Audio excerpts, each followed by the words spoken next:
Dragi tauri, pentru voi, interesant tranzit pentru că Lilith intră în casa voastră a 8-a. Casa 8-a este casa crizelor. Da, nu este un tranzit ușor. Casa 8 se simte foarte, foarte, foarte profund, aș spune. Este casa morții și a transformării. Așadar, aici Lilith vrea să te facă să treci printr-un proces terapeutic intens, emoțional.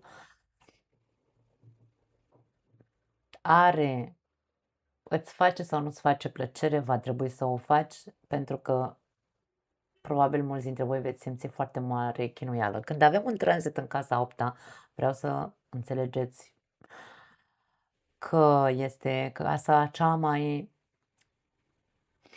profund psihologică și emoțională în același timp. Este casa Scorpionului în origine, iar Scorpionul nu se ocupă cu lucruri de suprafață. Scorpionul se ocupă cu lucruri în casa 8-a nu este o casă de suprafață, este o casă profundă, da? Unde băgăm sub preș foarte multe rahaturi, unde păstrăm secrete, unde se află bunurile celuilalt, de exemplu, pentru că e casa a doua, casa 8-a sunt pe opusuri complementare, să spunem așa, da? Și vorbim despre umbrele noastre care se află în casa a 8-a. Lilith va scoate la lumină absolut orice umbră a ta. Vorbind despre săgetător, putem să vorbim despre semnul săgetătorului în casa 8-a, în ceea ce vă privește, putem să vorbim despre foarte umbra cea mai mare a taurilor, a unora dintre voi, aici vorbim despre ascendent în special, ascendent taur, da? Putem să vorbim despre dogmatism și despre acea încăpățânare în care, Doamne, n-ai cum să ajungi la... Deci nu te poți înțelege cu taurul ăsta.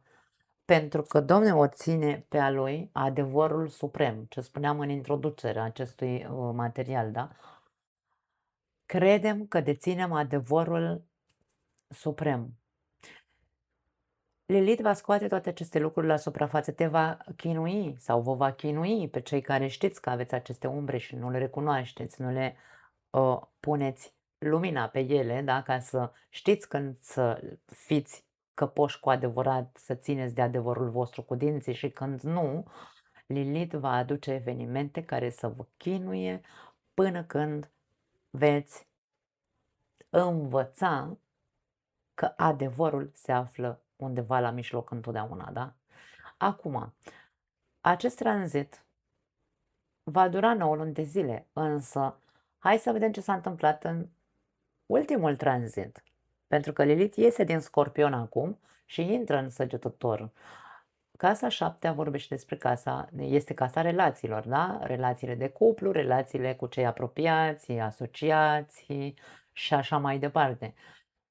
Ce s-a întâmplat în ultimile 9 luni în viața voastră? Încercați să vedeți dacă au existat schimbări în ceea ce privește statutul vostru în cazul în care sunteți singuri, dacă v-ați schimbat într-un fel sau altul viziunea despre partenerii, despre posibili parteneri, viitori parteneri, dacă v-ați purificat din punct de vedere al părerilor, da, sau al proiecțiilor pe care le faceți către ceilalți. Deci aici vorbim despre control, posesivitate, gelozie. Ați făcut această muncă cu Lilith în ultimele 9 luni, v-ați reparat aceste probleme de dominare și de control sau de frici, pentru că poate fi și frică, manipulare emoțională în relații. Deci sunt foarte multe aspecte negative pe care Lilith le-a scos la suprafață în ultimele 9 luni de zile, foarte multe frici, foarte multe dependențe de celălalt, de ce nu, dependențe de substanțe. Ce s-a întâmplat în ultimele luni? Cât de mult ați suferit în ultimele 9 luni? Ați murit și v-ați transformat relațiile? Au murit relații în viața voastră? Poate că a fost foc și pară în ceea ce vă privește relațiile. Poate că foarte mulți dintre voi ați pierdut relații, persoane care, ori pe care voi le manipulați, ori persoane care vă manipulau. Deci aici vorbim despre o schimbare totală în ultimele 9 luni de zile în legătură cu relațiile, da? Relațiile intime, mă refer. Așadar, acum se continuă tot pe relații. Să nu uităm, casa 8 este casa partenerului de viață, pentru că se continuă. Casa 7 este partenerul de cuplu, partenerul cu care am semnat contractul, da, de căsătorie, însă procesul, pentru că vorbim despre creștere. Casele au o casele astrale sunt puse în această, hai să zicem, în această manieră cu o logică, cu un sens. Casa 7 este casa în care mă căsătoresc, de exemplu, iar casa 8 este casa în care mă fuzionez cu cel cu care m-am căsătorit.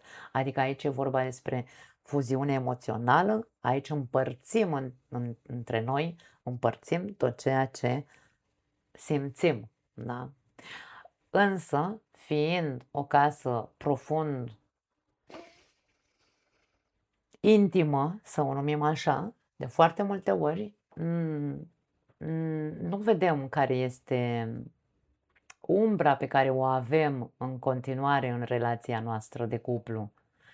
Ce se întâmplă? Pentru că Lilith va continua acolo să vă scormonească în continuare. De ce? Pentru că ori vorbim despre infidelități aici. Atenție! Cu Săgetătorul, în casa 8 putem să vorbim despre secrete legate de infidelitate, de, nu știu, dau bir cu fugiții, nu mă interesează ce simte partenerul de viață, interese pot fi aici, interese stau cu ăsta pentru că mă întreține, cu toate că este foarte ciudat la un taur să facă așa ceva, însă poate exista posibilitatea, de ce nu? Dacă sunteți singuri aici, părerea voastră este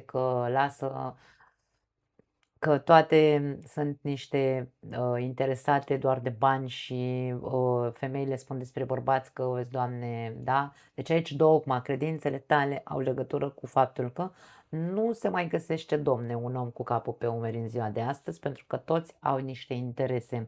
Ei bine, este o parte foarte obscură a ta pe care Lilith o va pune pe masă, să spunem, în această perioadă. Dacă în ultimile luni, ultimile 9 luni, ați cunoscut pe cineva, dacă sunteți singuri, de exemplu, da? Și hai să spunem că a fost o persoană, nu știu, nu contează, că a fost ok, că n-a fost ok, nu contează cum a început relația voastră.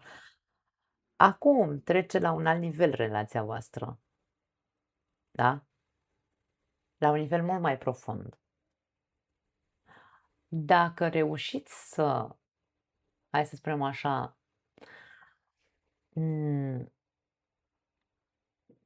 să vă vedeți defectele și să vedeți și defectele celuilalt, pentru că Lilith, insist, nu vrea să fie încorsetată, te va face să simți că nu vrei să fii încorsetată, însă nu putem să dăm bir cu fugiții. Energia săgetătorului tinde să fugă de probleme în loc să și le asume. Ok?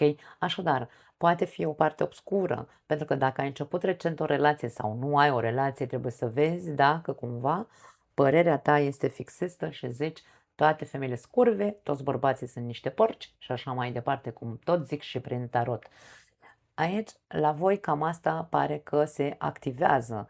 Este o perioadă în care probabil mulți dintre voi veți cădea adânc în acele, nu aș spune depresii, dar veți avea evenimente care să vă atingă sub centură și să vă pună la lumină, să zicem, sau să vă dea de gol, dacă vreți, să vă expună aceste, nu știu, dacă neapărat să le numim defecte, ce umbre care